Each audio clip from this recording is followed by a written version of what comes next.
코로나19가 세계보건기구에 보고된 지 7개월여 만에 누적 확진자가 1,900만 명을 넘어섰습니다. 최대 피해국인 미국에서는 일부 주를 중심으로 확산세가 빨라지면서 누적 확진자가 500만 명에 도달했습니다.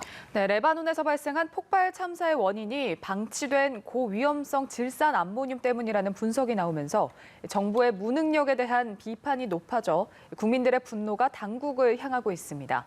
밤사이 들어온 글로벌 뉴스 김지수 기자와 살펴봅니다. 어서 오십시오. 안녕하세요. 네, 코로나19의 확산이 점점 더 가팔라지고 있다 이런 분석이 나오고 있는데 현재까지의 상황 정리하겠습니다. 네, 오늘 오전 8시 통계 사이트 월드 오미터 기준으로 전 세계 누적 확진자는 1,919만 명, 누적 사망자는 71만 명을 각각 넘어섰습니다.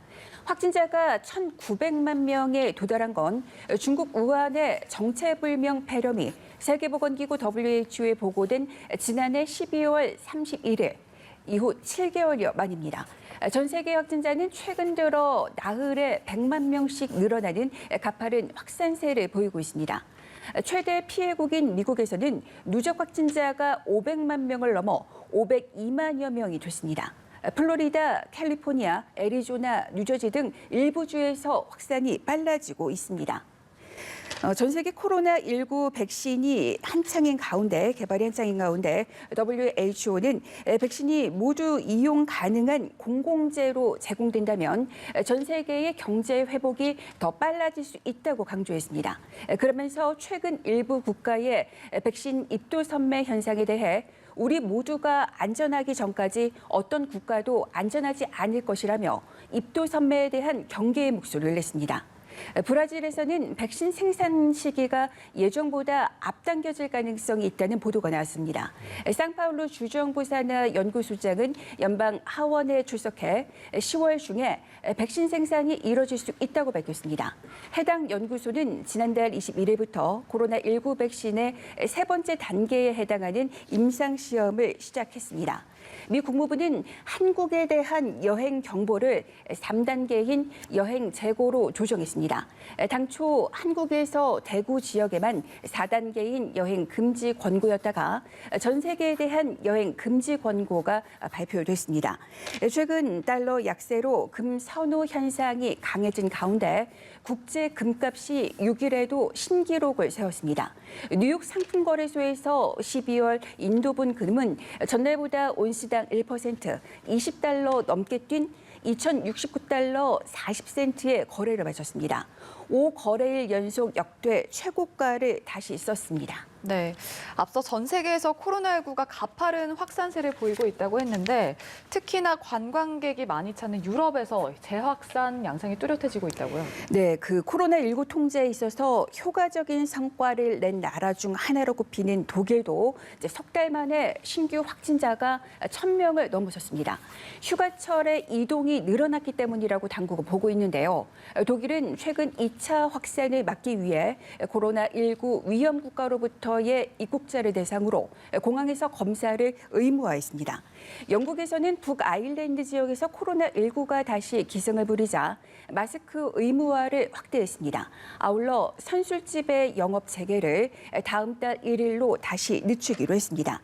사태 초기 코로나19 진앙지였던 이탈리아는 최근 준수한 방역 성과를 내고 있어 주목을 받고 있습니다. 이탈리아는 6월 초 이후 줄곧 100명에서 300명대의 하루 신규 확진자 수를 유지하고 있습니다. 이 같은 성과는 강력한 봉쇄와 높은 마스크 착용률 덕분이라는 평가가 나옵니다. 이탈리아는 휴가철이 고비라고 보고 있고 최근 경계를 다시 강화하고 있습니다. 이웃나라인 일본에서도 신규 확진자가 연일 폭증하고 있습니다. 어제 신규 확진자는 1,400명대를 기록했습니다. 일본의 신규 확진자는 지난 4일부터 사흘째 하루 평균 1,000명이 넘게 나왔습니다.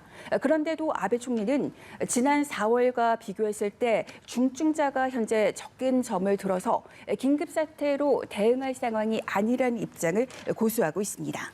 네, 그리고 레바논 폭발 참사 이쪽으로 저희가 소식을 넘길 텐데 현재까지 5천여 명의 사상자가 나왔습니다. 이 폭발의 원인, 저희가 어제도 잠깐 얘기 나눠봤는데 질산 암모늄의 부실 관리다 이렇게 지금 추정이 되면서 이게 가장 유력한 설인 것 같은데요. 국민들의 분노가 커지고 있다면서요? 네, 맞습니다. 우선 그 레바논 당국이 발표한 그 자료를 보면요. 사망자가 현재 157명으로 늘었고 부상자는 5,000명이라고 현재 밝혔습니다. 그러니까 실종자가 많아서 사상자는 더 늘어날 것으로 보입니다. 네, 폭발 참사에 성이 난 국민들이 거리 시위에 나섰습니다. 새로운 국면으로 접어들었다 이렇게 볼 수 있겠는데요. 레바논을 방문한 마크롱 프랑스 대통령이 베이루트 도심을 방문했을 때 수백 명이 모여서 정부를 비판했습니다. 시위대는 혁명이라는 구호를 외치고 정권 퇴진을 촉구했습니다. 마크롱 대통령은 시위대를 향해서 레바논에 대한 원조가 그 부패한 사람들에게 돌아가지 않도록 할 것을 약속하겠다고 말했습니다. 또 마크롱 대통령은 폭발 참사에 대한 국제사회의 투명한 조사가 필요하다고 주장했으며 개혁이 이행되지 않으면 레바논은 계속 침몰할 것이라고 경고했습니다. 폭발 참사는 대규모 질산 암모늄을 방치한 인재라는 지적이 나오고 있습니다. 레바논 당국은 항구 창고에 보관된 질산 암모늄이 폭발한 것으로 추정하고 있습니다. 장기간 전국 혼란을 겪은 레바논에서 올해 1월 디아브 총리가 이끄는 새 내각이 출범했지만 경제 회복과 개혁에서 뚜렷한 성과를 내지 못한다는 비판을 받고 있습니다. 레바논에 대한 국제사회의 도움도 이어지고 있습니다. 터키는 6일에 베이루트의 구조팀을 파견했고 다른 나라들의 구조팀도 레바논으로 향하고 있습니다.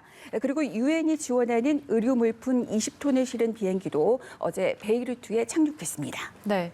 다음은 미국 대선 관련 소식 짚어볼 텐데요. 트럼프 대통령이 이제 TV 토론이라는 어떤 승부수를 던졌다. 현 상황을 돌파하기 위해 이런 소식이 들어와 있고 또 코로나19 백신 개발이 대선 전에 가능하다 이런 언급을 했다는데 어떤 내용입니까? 네, 트럼프 미국 대통령은 11월 3일 미국 대선 이전에 백신 개발이 이뤄질 가능성이 있다고 밝혔습니다. 그러면서 백신 개발에 서두르고 있고 모든 사람들을 자신이 압박하고 있다며 자신이 대통령 자리에 있지 않았다면 백신 개발에 2년이 더 걸렸을 것이라고 주장했습니다. 트럼프 대통령은 대선을 앞두고 여론조사에서 열세를 면치 못하고 있는데 대선 전에 백신 개발을 통해서 반전을 모색하고 있다는 게 대체적인 관측입니다. 트럼프 대통령이 이번에는 TV 토론 조기 개최를 밀어붙이고 있습니다. 일부 주의 조기 투표 및 부재자 투표 일정을 감안해서 최소한 그 이전에 첫 번째 TV 토론이 실시돼야 한다는 주장입니다. 이미 캠프 측에서는 관련 기관에 다음 달 초 토론 일정을 요청하는 그런 공문까지 발송한 상태입니다. 트럼프 대통령은 공격적인 발언 스타일로 유명한데 TV 토론으로 승부수를 던지려는 그런 분위기를 보이고 있습니다. 코로나19 여파로 정상적인 선거 캠페인이 사실상 멈춰선 가운데 미 전역에 생방송되는 TV 토론이 부동층의 표심을 뒤흔들 수 있는 핵심 변수로 떠오르고 있습니다. 예, 그리고 마지막으로 저희가 다뤄볼 사실은 틱톡에 대한 소식인데요. 트럼프 대통령이 틱톡 이거 제재 얘기했었는데 미국 의회도 틱톡을 제재하자 이 움직임에 가세했습니다.